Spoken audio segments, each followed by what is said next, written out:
Hello friends, home ഡയറീസിൻ്റെ പുതിയൊരു വീഡിയോയിലേക്ക് എല്ലാവർക്കും സ്വാഗതം. ഇന്ന് നമ്മൾ തയ്യാറാക്കാൻ പോകുന്നത് ആരോഗ്യത്തിന് ഏറെ ഗുണകരമായ നെല്ലിക്ക ലേഹ്യമാണ്. കർക്കിടക മാസത്തിൽ ശരീരത്തിന് കരുത്തും പ്രതിരോധശേഷിയും നൽകാൻ പറ്റിയ ഒരു ഹെൽത്തി റെസിപ്പിയാണിത്.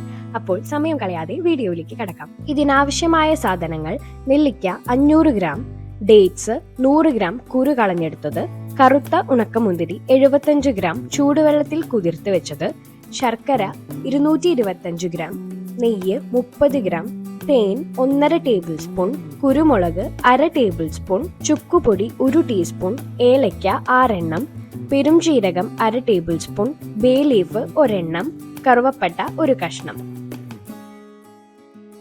ആദ്യം നെല്ലിക്ക ഏകദേശം 5 മിനിറ്റ് ആവിയിൽ വേവിച്ചെടുക്കാം. അതിനിടയിൽ കുരുമുളക്, ഏലയ്ക്ക, കറുവപ്പട്ട, പെരുംജീരകം, ബേ ലീഫ് എന്നിവ ഒരു പാനിലിട്ട് ചെറുതായി ഡ്രൈ റോസ്റ്റ് ചെയ്യാം. നല്ല മണം വരുമ്പോൾ തീ ഓഫ് ചെയ്ത് തണുത്ത ശേഷം നന്നായി പൊടിച്ചെടുക്കുക. ചൂടായാൽ മാത്രം മതിയാകും. 5 മിനിറ്റിന് ശേഷം നെല്ലിക്ക നന്നായി വെന്ത് കിട്ടും. അത് തണുത്ത ശേഷം കുരു കളഞ്ഞ് നന്നായി അരച്ചെടുക്കാം.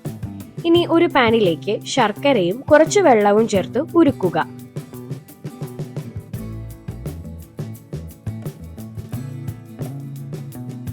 ശർക്കര പൂർണ്ണമായി ഉരുകിയാൽ അരച്ചുവെച്ച നെല്ലിക്ക ചേർത്ത് നന്നായി ഇളക്കി കൊടുക്കാം. ഈ മിക്സ് ചെറുതായി തിളച്ചു തുടങ്ങുമ്പോൾ കുറച്ച് നെയ്യ് ചേർത്ത് വീണ്ടും ഇളക്കാം. അതിലേക്ക് പൊടിച്ചു വെച്ച മസാലപ്പൊടി ചേർക്കുക.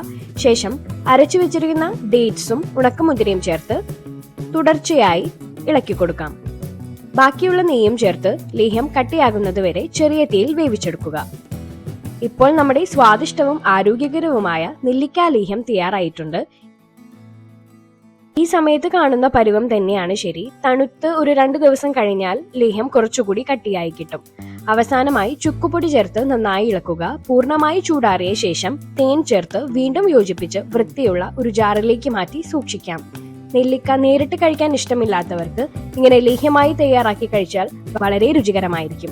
എല്ലാവരും ഒന്ന് ട്രൈ ചെയ്ത് നോക്കണേ. വീഡിയോ ഇഷ്ടമായാൽ ഒരു ലൈക്ക് ചെയ്യാനും ഷെയർ ചെയ്യാനും, ഇതുവരെ ചാനൽ സബ്സ്ക്രൈബ് ചെയ്തിട്ടില്ലെങ്കിൽ ഹോം ഡയറീസ് സബ്സ്ക്രൈബ് ചെയ്യാനും മറക്കല്ലേ. അടുത്ത വീഡിയോയുമായി വീണ്ടും കാണാം. അതുവരെ ബൈ ബൈ.